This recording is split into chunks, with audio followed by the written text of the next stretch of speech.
अस्मद्गुरुसमारम्भां यतिशेखरमध्यमां लक्ष्मीवल्लभपर्यन्तां वन्दे गुरुपरम्पराम् ஆழ்வார்கள் வாழி அருளிச் செயல் வாழி தாழ்வாதுமில் குறவர்தாம் வாழி ஏழ்பாறுமுய்ய அவர்களுரைத்தவைகள்தாம் வாழி செய்யமறை தன்னுடனே சேர்ந்து அகலகில்லே நிறையுமென் அலர்மேல் மங்கை உரைமார்பா நிகரில் புகழாய் உலகம் உன்னுடையாய் என்னையாழ்வானே நிகரிலமரர் முனிக்கணங்கள் விரும்பும் திருவேங்கடத்தானே புகழொன்னில்லாவடியேன் உன்னடிக்கீழமர்ந்து புகுந்தேனே அகில புவன ஜன்மஸ்தேம பங்காதிலீலே வினத விவிதபூத உராதரக்ஷைகதீக்ஷே ஸ்ருதிசிரசி விதீப்தே பிரம்மணி ஸ்ரீனிவாசே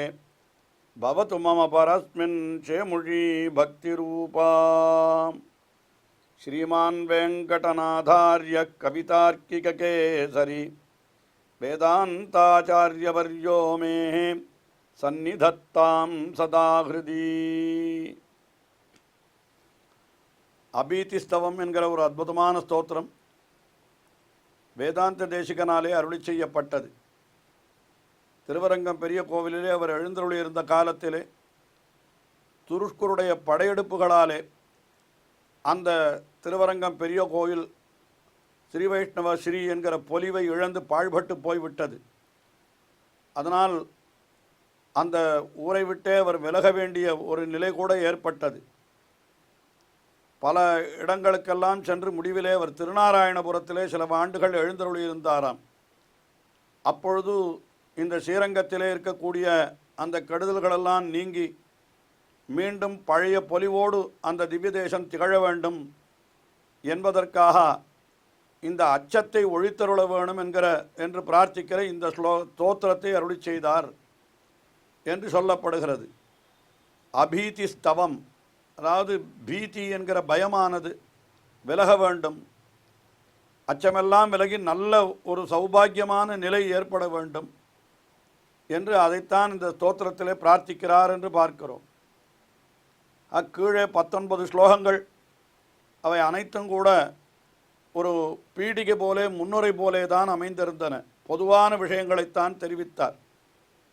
இந்த 20வது ஸ்லோகம் தொடங்கி ஸ்ரீரங்கத்திலே ஏற்பட்டிருக்கிற ஆபத்தெல்லாம் நீங்க வேண்டும் என்பதை ஸ்பஷ்டமாகவே தெரிவிக்கிறார். இதற்கு மேலே அதாவது இந்த ஸ்தோத்திரமானது இதற்காகத்தான் அருளி செய்யப்பட்டது என்பதை இதற்கு மேலுள்ள ஸ்லோகங்கள் தான் நமக்கு நன்றாக தெளிவாக எடுத்து காட்டுகின்றன. அதிலே இப்பொழுது 20வது ஸ்லோகத்திலே ஸ்ரீரங்கத்திற்கு பகைவர்களாலே ஏற்பட்டிருக்கிற இந்த ஆபத்தானது அடியோடு நீங்க வேண்டும், அதற்கு நீ அருள் செய்ய வேண்டும் என்று எம்பெருமானை பிரார்த்தித்துக் கொள்ளுகிறார் என்று பார்க்கிறோம்.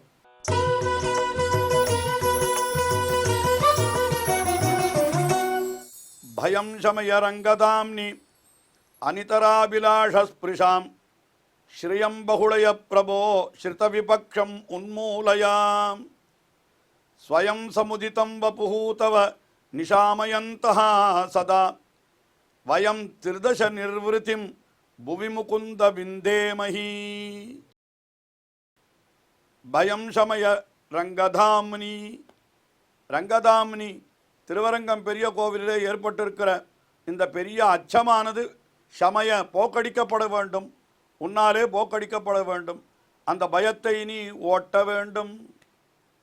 அங்கே எம்பெருமான் எப்படி எழுந்தருளியிருந்தான் என்றால் அனிதராபிலாஷஸ்பிருஷாம், வேறொன்றை விரும்பாதவர்கள், எம்பெருமானை அனுபவிப்பதையே விரும்புபவர்கள், அப்படிப்பட்டவர்கள் தான் திருவரங்கத்திலே எழுந்தருளியிருந்தார்கள். அவர் வேதாந்த தேசிகன் எழுந்தருளியிருந்த காலத்திலே திருவரங்கத்திலே அங்கே ஆச்சாரியர்கள் பலர் எழுந்தருளியிருந்தார்கள். அத்தனை பேரும் எம்பெருமானை அனுபவிப்பதையே பொதுபோக்காக கொண்டு வேறு எதையும் விரும்பாதவர்களாக உத்தம ஸ்ரீவைஷ்ணவர்களாக பலர் இருந்தார்கள்.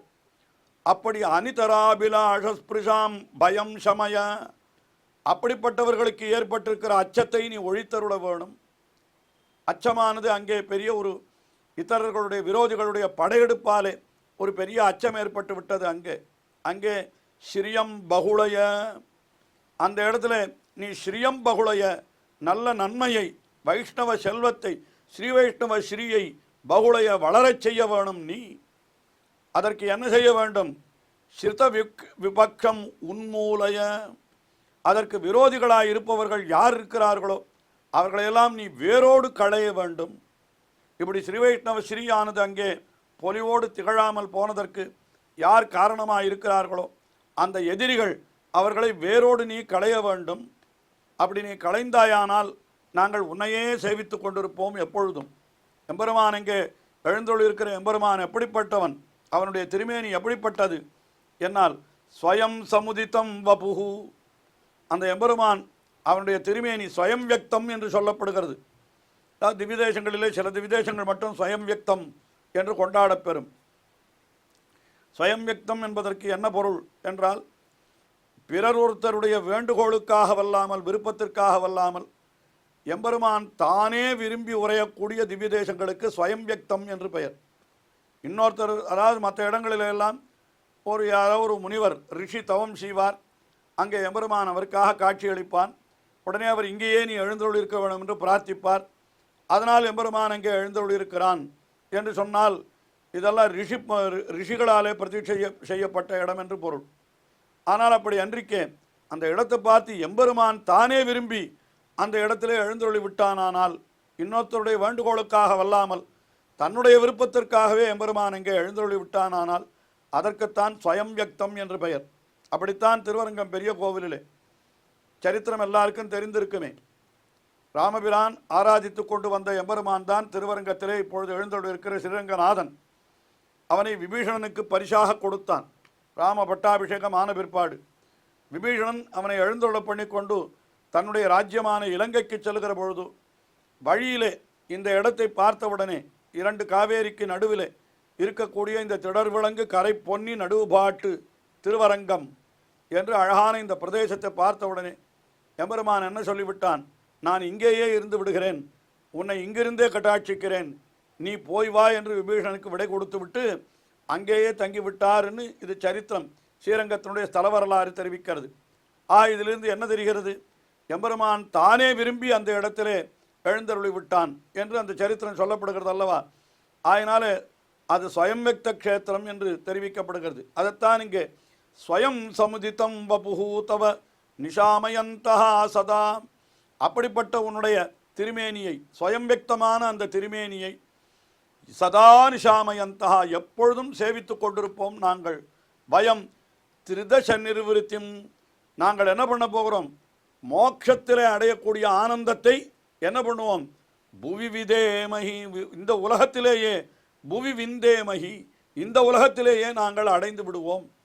நீ எங்களுக்கு திருவரங்கத்திலே ஏற்பட்ட ஆபத்தை எல்லாம் ஒழித்து அந்த ஸ்ரீரங்க ஸ்ரீஹி அது என்ன ஆக வேணும் என்றால், அனுபத்ரவாம் அனுதினம் சம்பர்த்தய என்று தினந்தோறும் கோஷிப்பதுண்டு.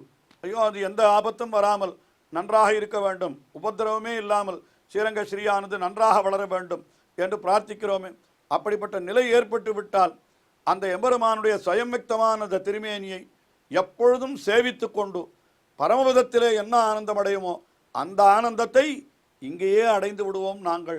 இப்படி நாங்கள் அடையும்படியாக நீ எங்களுக்கு அருள் புரிய வேணும். பரமபதத்தில், அதாவது திருவரங்கம் பெரிய கோவிலுக்கு பூலோக வைகுண்டம் என்று பெயர். பரமபதம் என்கிறது எங்கேயோ இருக்கக்கூடியது வைகுண்டம்.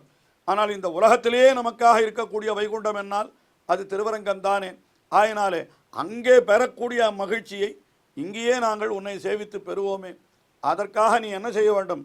அந்த திருவரங்கத்திற்கு ஏற்பட்ட ஆபத்தையெல்லாம் நீ போக்கி அந்த ஆபத்தை உண்டாக்குகின்ற அந்த விரோதிகளையும் கூட நீ நிர்மூலமாக்க வேண்டும் என்று இந்த ஸ்லோகத்திலே பிரார்த்தித்து கொள்ளுகிறார். இதற்கு அடுத்த ஸ்லோகத்திலேயும் இதே விஷயத்தைத்தான் வேறு விதமாக பிரார்த்தித்து கொள்ளுகிறார். எம்பெருமான் எப்படிப்பட்டவன்?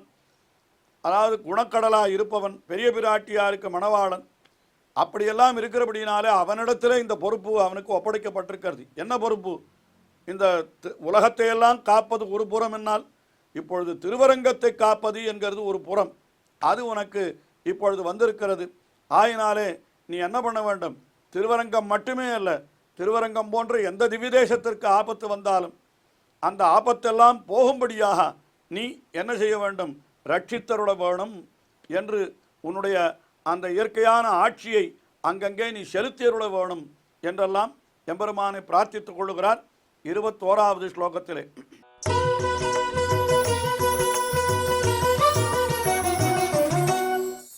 ஸ்ரீயா பரிபிருடே த்வயி சிதஜனஸ்ய சம்ரக்ஷகே சதத்புத குணோததாவிதி சமர்ப்பிதோயம் பரஹாம் பிரதிக்ஷணமதः பரம் பிரதய ரங்கதாமாதிஷு பிரபுத்வம் அனுபாதிகம் பிரதிதஹேதிபிர்ஹேதிபிஹி.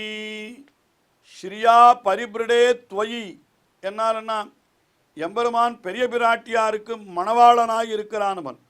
பெரிய பிராட்டியாருக்கு அவன்தான் நாதன். பெரிய பிராட்டியாருக்கு நாதன் என்னால் என்ன? அந்த பெரிய பிராட்டியார் நித்தியம் அஜ்ஞாத நிகிரஹா என்று எப்பொழுதும் கோபமே இல்லாதவளாய் தன்னுடைய குழந்தைகள் எல்லாரையும் ரட்சித்தால் எம்பெருமான் அப்பொழுதுதான் அந்த எம்பெருமானுக்கே முகம் கொடுப்பலாம் இல்லையா? குழந்தையை நன்றாக காப்பாற்றினால் அப்பொழுதுதான் தாயார் என்ன பண்ணுவாள்? தந்தைக்கு முகம் கொடுப்பாள், இல்லைன்னா முகமே கொடுக்க மாட்டாளாம். அதனால் நீ பெரிய பிராட்டியாருக்கு மணவாளனாக இருக்கிறபடியினாலே நீ என்ன பண்ண வேண்டும்? சிர்தஜனஸ்ய சம்ரக்ஷகே. சிர்தஜனஸ்ய உன்னை வந்து பற்றுகின்ற உன்னை வந்து அடைந்த மக்களை நீ காப்பவனாய் இருக்கிறாய். பெரிய பிராட்டியாருக்கு மணவாளனாய் இருக்கிறபடியினாலே அடியவர்களை காப்பவனாய் அவன் இருக்கிறான். அதுக்கு மேலே அவன் எப்படிப்பட்டவன்? இயற்கையாகவே அவனும் உயர்ந்த கல்யாண குணங்களை உடையவன். சதத்வுத குணவுதகோ, அதாவது சதத்வுத மிகவும் அற்புதமான உயர்ந்த ஆச்சரியமான குண உததவ். குண உததி என்னாலனா குணக்கடலாயிருக்கிறவன். அப்படிப்பட்ட உன்னிடத்திலே என்றோ என்ன கொடுக்கப்பட்டிருக்கிறது? அயம் பரஹா சமர்ப்பித்தோயம் பரஹா. இப்படிப்பட்ட ஒரு பெரிய பொறுப்பானது உனக்கு கொடுக்கப்பட்டிருக்கிறது. என்ன பொறுப்பது? உலகங்களை எல்லாம் காத்தல், திவிதேசங்களை எல்லாம் காத்தல் என்கிற அந்த ஒரு பொறுப்பு உன்னிடத்திலே கொடுக்கப்பட்டிருக்கிறது. அதனால் நீ என்ன பண்ண வேண்டும்? பிரதிக்ஷணமத பரம் பிரதிதஹேதிபிஹி ஹேதிபிஹி. ஒவ்வொரு க்ஷணத்திலேயும் நீ என்ன செய்ய வேண்டும்?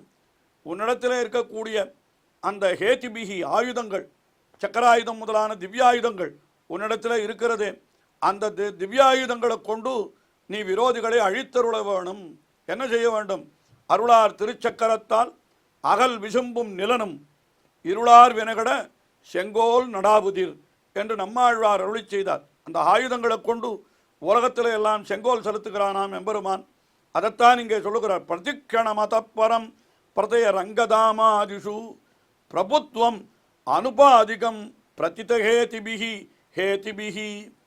பிரபுத்வம் உன்னுடைய ஆணை இருக்கிறதே, அந்த ஆணையை நீ செலுத்த வேண்டும். உன்னுடைய ஆயுதங்களை கொண்டு இந்த உன்னுடைய ஆணை செல்லாதபடி யார் தடுக்கிறார்களோ அவர்களையெல்லாம் நீ வதம் செய்து அவர்களை வேரோடு அழித்து உன்னுடைய ஆயுதங்களாலே அப்படி அழித்து உன்னுடைய பிரபுத்துவத்தை நீ என்ன பண்ண வேண்டும்? ரங்கதாமனின்னு சொல்லலை, ரங்கதாமாதிஷு. என்னால் என்ன அர்த்தம்? திருவரங்கம் முதலான எல்லா திவ்ய தேசங்களிலுமே உன்னுடைய ஆணையை செலுத்தி அருள். அதாவது எல்லா திவ்ய தேசங்களுக்கும் வரக்கூடிய ஆபத்தை நீ போக்கியருள வேணும். உன்னுடைய ஆயுதங்களினுடைய வலிமையை கொண்டு விரோதிகளை தொலைத்து நீ என்ன பண்ண வேண்டும்? உன்னுடைய அடியவர்களை ரட்சிப்பதற்காக இந்த திருவரங்கம் பெரிய கோயில் முதலான அத்தனை திவ்ய தேசங்களையும் நீ காத்தருள வேணும்.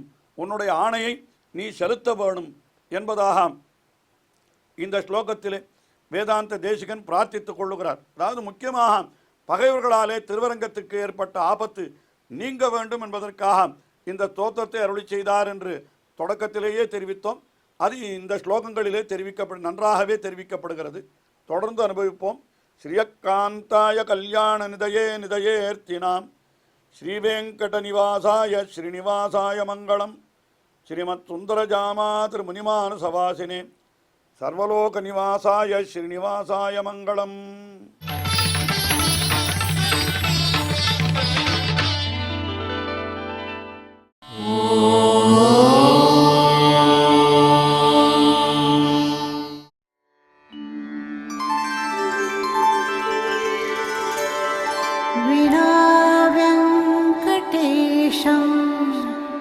ननाथो ननाथः सदा वेङ्कटेशं स्मरामि स्मरामि हरे वेङ्कटेश प्रसीद प्रसीद प्रियं वेङ्कटेश प्रयच्छ प्रयच्छ